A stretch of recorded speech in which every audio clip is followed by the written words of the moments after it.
नमस्कार दोस्तों, स्वागत है आप सभी का इस चैनल पर जिसका नाम है मैथ फंडामेंटल। बहुत दिनों के बाद आज मुलाकात हो रही है और मुलाकात भी एक बहुत अच्छे टॉपिक को लेकर है। आज हम लोग पाई के ऊपर छोटा सा डिस्कशन करने वाले हैं। गणित में बहुत ही फेमस है पाई, खास तौर पे ज्योमेट्री में।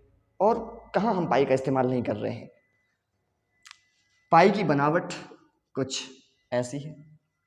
और अगर विचार करें पाई की वैल्यू के ऊपर, तो पाई की वैल्यू हम सवालों को लगाते समय आमतौर पर 22/7 मान लेते हैं। और हम ये भी जानते हैं कि पाई आखिर रैशनल नंबर है या इर्रेशनल नंबर है। तो हम काफ़ी पहले से पढ़ते चले आ रहे हैं कि पाई एक इर्रेशनल नंबर है।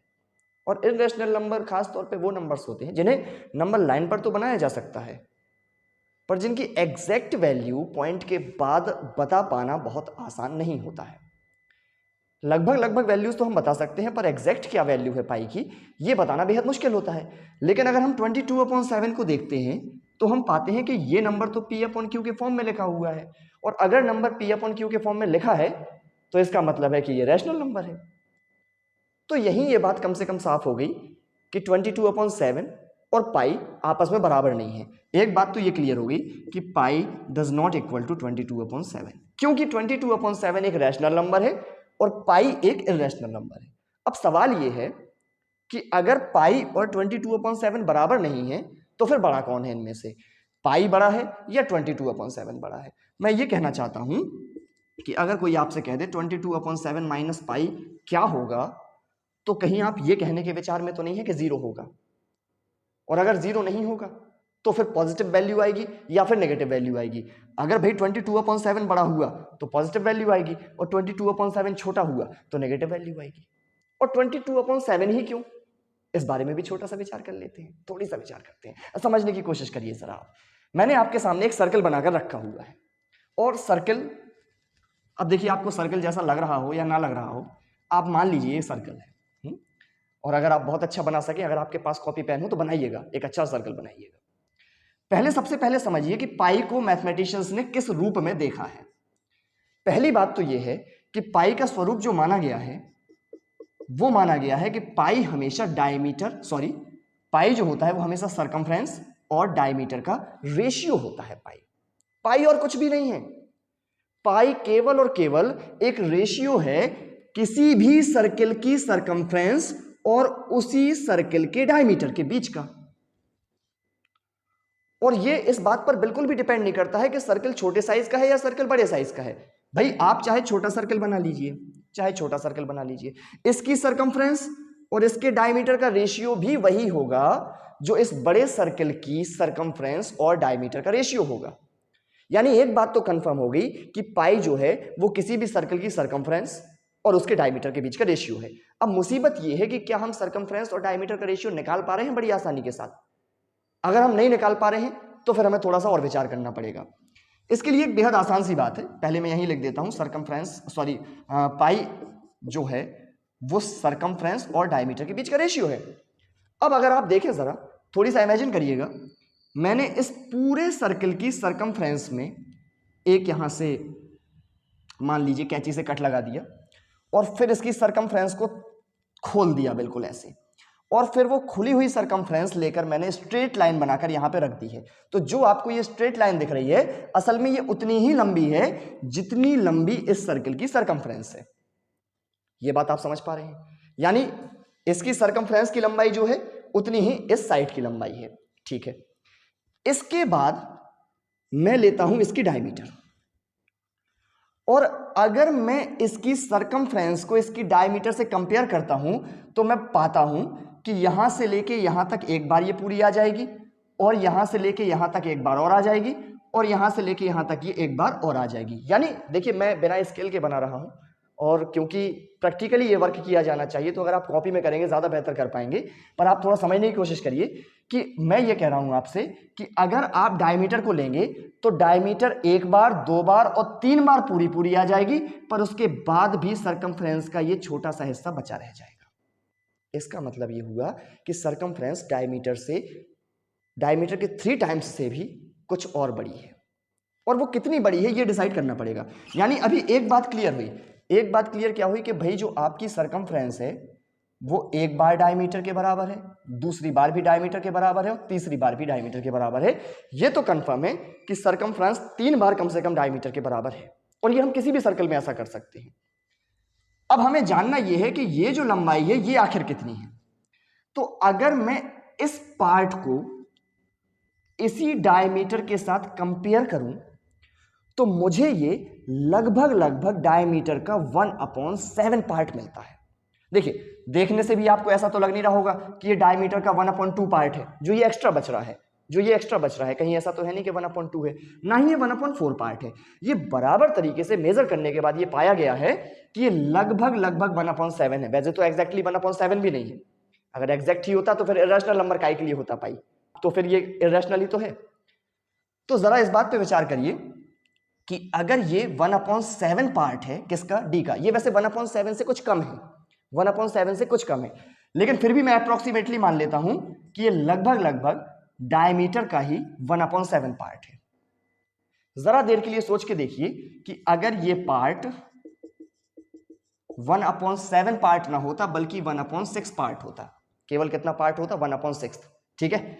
तो आप देखते c बराबर आता, अगर आप इन सबको जोड़ते तो 3d + d/6 और ऐसा करने पर आप पाते 19d/6 बराबर c। और अगर आप इसी को थोड़ा सा और सॉल्व करते तो आपको प्राप्त हो जाता कि भाई c और d को डिवाइड कर देते, c/d बराबर 19/6 और आज पाई की वैल्यू हो रही होती आपके सामने 19/6। उसका रीजन क्या होता, क्योंकि पाई होता है सरकमफ्रेंस और डायमीटर के बीच का रेशियो। पर ये पार्ट 1/6 पार्ट तो पाया नहीं गया है, 1/4 भी नहीं पाया गया है। ये पाया कितना गया है, आप घर पे मेजर कर सकते हैं इसको, ये पाया गया है 1/7। तो अगर आप इसको टोटल करेंगे तो 3d + d/7, आप आराम से इसको जोड़िएगा तो ये आएगा 22d/7। और ये भी अप्रोक्सीमेटली मैं बात कर रहा हूं। और अगर आप इसको और आगे सॉल्व करेंगे, d अपॉन में लाएंगे तो ये बनेगा c/d बराबर 22/7। इससे आपको ये तो पता लग गया कि सरकमफ्रेंस और डायमीटर के बीच का जो रेशियो होता है वो लगभग 22/7 है। एग्जैक्ट 22/7 क्यों नहीं है, क्योंकि ये जो छूटा हुआ पार्ट है ये भी एग्जैक्टली डायमीटर का 1/7 पार्ट नहीं है बल्कि उससे कुछ कम है। इसका यह मतलब है कि पाई की जो रियल वैल्यू है वो 22/7 से कुछ कम है। पाई की जो रियल वैल्यू है वो 22/7 से कुछ कम है।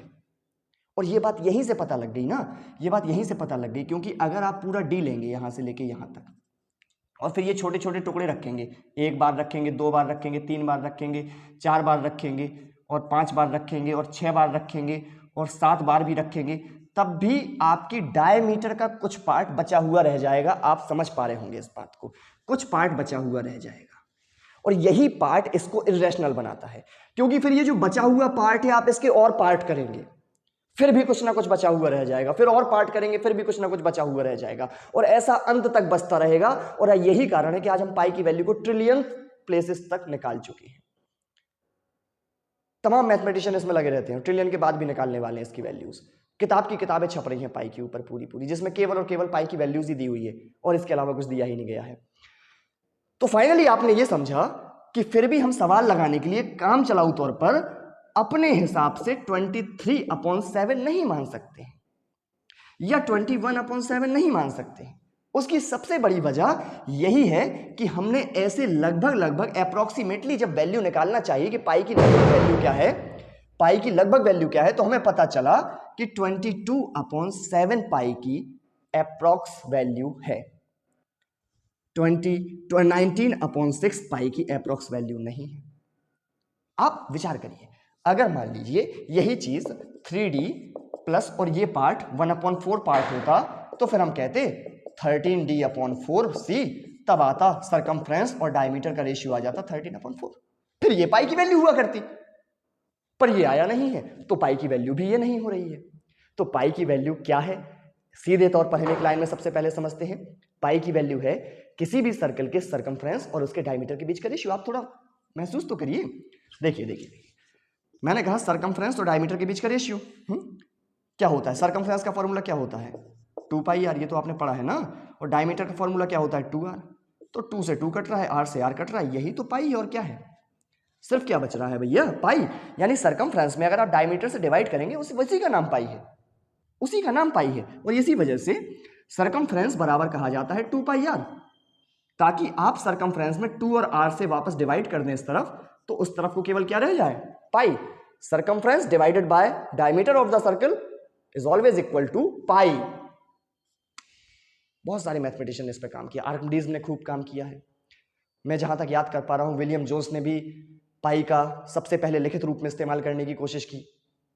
इवन अगर आप सर्च भी करेंगे ना, आप गूगल ट्रांसलेटर पर भी जाएंगे और गूगल ट्रांसलेटर पर एक तरफ इंग्लिश चूज करेंगे और दूसरी तरफ उसका ट्रांसलेशन चूज करेंगे ग्रीक, क्योंकि आप जानते हैं पाई एक ग्रीक लेटर है। और इंग्लिश तरफ डालिएगा गूगल ट्रांसलेटर में सरकमफ्रेंस, और जब आप उस सरकमफ्रेंस का ट्रांसलेशन देखेंगे ग्रीक में, तो आप पाएंगे एक ऐसा वर्ड आ रहा है जिसकी स्पेलिंग ही ग्रीक में पाई से शुरू हो रही है। और मैं ये अनुमान लगाता हूं, इसके कोई प्रमाण तो अलग से नहीं मिलते हैं, पर मैं ये अनुमान लगाता हूं कि सरकमफ्रेंस की जो स्पेलिंग पाई से शुरू हो रही है, संभव है कि वहीं से पाई को लिया गया हो। और आज हम सरकमफ्रेंस और डायमीटर के बीच के रेशियो को जो डिनोट कर रहे हैं वो पाई लेटर से ही कर रहे हैं, और पाई लेटर एक ग्रीक लेटर है और ये इसका रेशियो है। तो 22/7 हम जब तक सवाल लगाते हैं, ऐसा नहीं है कि पाई की रियल वैल्यू से बहुत ज्यादा अंतर है 22/7 में, बहुत ही ज्यादा नजदीक का रिश्ता है। देखिए अगर आप देखें तो आपको याद भी होगी, जो पाई की रियल वैल्यू होती है वो लगभग होती है पाई बराबर 3.1415 एंड डॉट डॉट डॉट, ये चली जा रही है, लगातार चली जा रही है। और अगर आप 22/7 के माध्यम से देखें पाई की वैल्यू, तो आप पाते हैं 3.1428 एंड 57, और उसके बाद ये वैल्यू आपको पता है रिपीट हो जाती है, लगभग इतनी है। तो अब आप खुद मुझे बता दीजिए, अगर मैं 4 प्लेस तक ही लूं पाई की दोनों वैल्यूज, ये वाली वैल्यू भी और ये वाली वैल्यू भी, अगर डिवाइड करने पे मैं ये वाली वैल्यू लाऊं, तो मैं देखता हूं कि ये वैल्यू छोटी है और ये वैल्यू बड़ी है, क्योंकि 3.1415 छोटा है और 3.1428 बड़ा है, क्योंकि यहां पे 28 है। और फिर ये वैल्यू पॉइंट के बाद अगर 1000 के बाद 10,000 और मिलियंथ प्लेस पे अगर थोड़ा बहुत चेंज भी हो रहा है, तो सवाल लगाने में कोई बहुत बड़ा अंतर नहीं होगा। तो हम मानने के लिए पाई की वैल्यू 22/7 जरूर मान लें, पर हमें यह कभी नहीं भूलना है कि पाई एक इरेशनल नंबर है, और उसकी 22/7 ही क्यों वैल्यू है, वो प्रैक्टिकल थ्योरी है, इस वजह से उसकी वैल्यू 22/7 है, मेजरमेंट के आधार पे 22/7 है। तो हम ये मान लेते हैं। और इसके अलावा जो मैंने शुरू में ही क्वेश्चन किया था आपसे, कि अगर आपसे कोई पूछे भाई कि 22/7 माइनस पाई की वैल्यू क्या होगी, तो आपका जवाब होगा 0 तो कभी नहीं होगी, 0 कभी नहीं होगी, बल्कि एक पॉजिटिव नंबर होगा, क्योंकि 22/7 इज ग्रेटर देन पाई। ये बात भी हमें ध्यान रखना है। पाई 22/7 नहीं है, ये तो हम याद रख जाते हैं, लेकिन पाई 22/7 से बड़ा है या फिर छोटा है, ये बात भी हम ठीक तरीके से याद रखेंगे। उम्मीद है आपको समझ में आया होगा, और शायद मैं अपनी बात आप तक पहुंचा पाया हूं। अगर आपको ठीक ठाक बात लगी है तो मुझे बहुत खुशी है। फिर मिलते हैं किसी और कॉन्सेप्ट के साथ, तब तक के लिए धन्यवाद, नमस्कार।